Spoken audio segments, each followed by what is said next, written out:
Мысалы, имам Шафии рахматулла алейх, анасы мешітке алып келіп сабаққа кіргізеді. Сол сабақтардың бірі имам Маликтің алдындағы сабағы еді.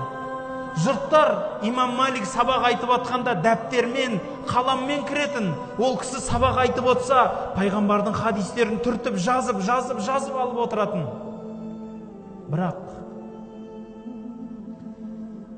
Бірақ имам Шафиидің жалғыз басты анасы бар еді. Бұлардың дүниесі болған емес. Өте тас кедей адам болған. Тіпті жазуға қалам, қолына ұстарға дәптер таппайды. Еш нәрсем жоқ деп бұл кісі сабағынан шығып кеткен жоқ.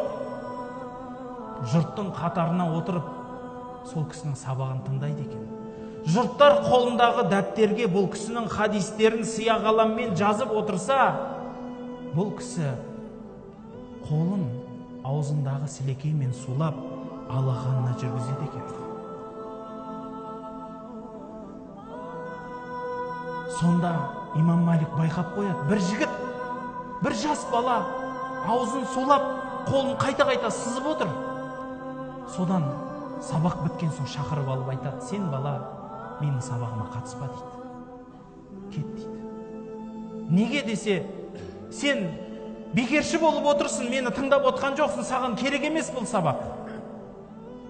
Сонда айтады: неге? Мен сіздің сабағыңыздың барын тыңдап отырмын. Онда неге сен бұлай аузыңна қолыңды сілекейлеп алақаныңа қарай сүрте бересің, тыныш отырмайсың ба дегенде, сіздің айтқан хадистеріңізді жазып отырмын. Рұқсат берсеңіз, сіздің бүкіл сабағыңызды, осы 3 апта бойы айтқан сабағыңызды мен басынан айтып берейін дейді. Айт десе, сол жерде тұрып 400 хадис жатқа айтып берген екен дейді. Сөз бе сөз 400 хадис сол кісінің риуаятымен сіз былай дедіңіз деп 400 хадисті жатқа айтып берген екен дейді. Міне осылар жігіттер еді.